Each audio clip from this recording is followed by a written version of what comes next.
الحمد لله رب العالمين والصلاة على نبيه الأمين أما بعد أعوذ بالله من الشيطان الرجيم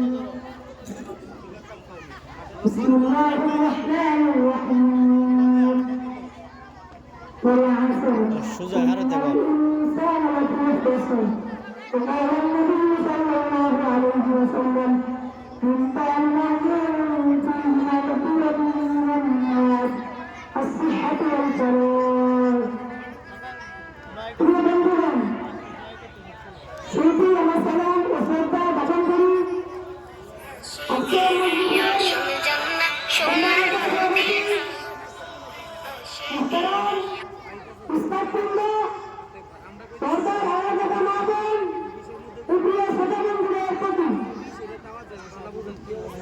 আপনারা জানেন আজকে আমার আরেকটা বিষয় হচ্ছে কোরআন ও হাদিসের আলোকে সময়ের মূল্য। সময় মানুষের জীবনে সবচেয়ে মূল্যবান সম্পদ। অর্থ সম্পদ ক্ষমতা সবই ফেরত পাওয়া যায়, কিন্তু কখনো সময় আর কখনো ফেরত পাওয়া যায় না। আচ্ছা আচ্ছা ইসলাম সময়কে বেশি গুরুত্ব দেয়নি, বরং একে আল্লাহ তাআলার নিয়ামত এবং দায়িত্ব হিসেবে চিহ্নিত করেছেন। আল্লাহ তাআলা কোরআনে বাইরে মাইক একটু বোঝা যায় না, সব গ্যারে করতেছে। ওয়াল আসর সময়ের কসম ইন্নাল ইনসানা লাফি খুসর, সমস্ত মানুষ নিশ্চয়ই ক্ষতিগ্রস্তের মধ্যে রয়েছে।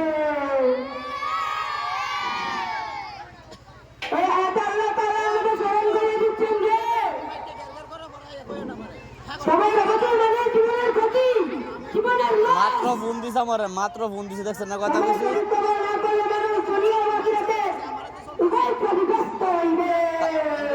আমরা এক লোক ফাড়ান দেখতে হোক, আপনাদের দায়িত্ব এটা দেখবেন, মনে গ্যারেজ করে না করে তো দেখবেন। অর্থাৎ দুইটি নিয়ামত আছে যেগুলোর ব্যাপারে বহু মানুষ ক্ষতিগ্রস্ত, অনেক মানুষ ক্ষতিগ্রস্ত। তা হলো সূর্যাস্ত, ফাঁকা সময়, অবসর সময়, যাকে ইংরেজিতে বলা হয় লেজার টাইম। অবসর সময়, যে সময় আপনি ফ্রি থাকেন, কোনো কাজ করেন না, সে সময়কে বলা হয় ফাঁকা সময়। সে সময় এই হাদিস থেকে বোঝা যায় অধিকাংশ মানুষ তাহলে সময়কে গুরুত্ব দেয় না। অথচ সবার হচ্ছে সমালোচনা সুপার, সমালোচনার আরেক নাম। ইসলামের সময় নেওয়া পরিকল্পিত, নামাজ প্রতিদিন নির্দিষ্ট সময় পড়তে হয়, রোজা নির্দিষ্ট সময় ধরে রাখতে হয়, হজ নির্দিষ্ট সময় পালন করতে হয়, এমনকি যাকাত নির্দিষ্ট সময় দিলে তা ফরজ হয়। এর মাধ্যমে ইসলাম আমাদের শিক্ষা দেয় সময় শৃঙ্খলা বাধ্যের ব্যবহার। আধুনিক যুগে প্রযুক্তির ব্যবহার, সোশ্যাল মিডিয়ায় আসক্তি, চাকরি ও শিল্পের গেলে ব্যস্ততা আমাদের সময় নষ্ট করে পারে।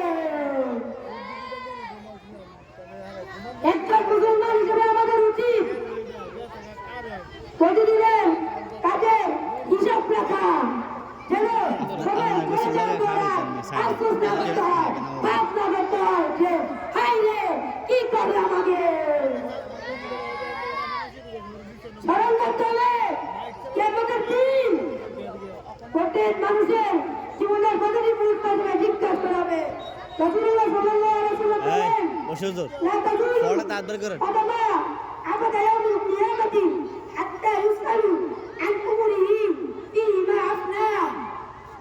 অর্থাৎ কিয়ামতের দিন কুরবানদার পাওনা বানা, কুরবানদার হাত কাঁপবে না, ততক্ষণ তাকে জিজ্ঞাসা করা হবে সে তার জীবন কোথায় ব্যয় করলো, কোথায় খাইলো, কোথায় ঘুমাইলো, কোথায় কি করলো। বন্ধুগণ, আমাকে জিজ্ঞাসা করো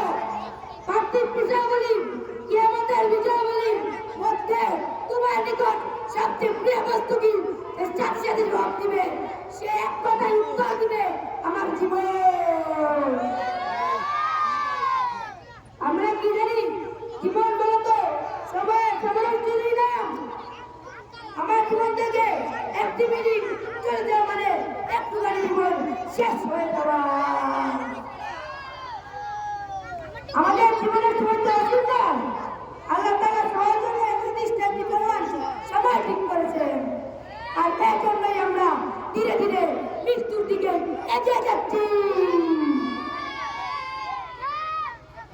এতে টাকা খরচ করতে যেমন আমরা হিসাব করি, কাউকে কোনো সম্পত্তি থেকে আমরা পাবনা শেষ থাকি না, তেমনি আমাদের জীবনের প্রতিটি মুহূর্ত খরচ করার ব্যাপারে আমাদের যত্নশীল হতে হবে।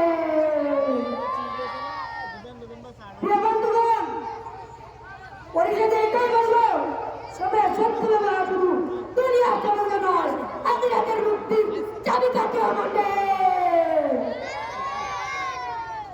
আসুন সবাইকে আল্লাহর সন্তুষ্টির পথে ব্যয় করি, যেন আমাদের জীবন হয় সার্থক অর্থবহ। আল্লাহ আমাদের সবাইকে সময় সাথে মূল্যবান কাজে লাগানোর তৌফিক দিন। আসসালামু আলাইকুম ওয়া রাহমাতুল্লাহ।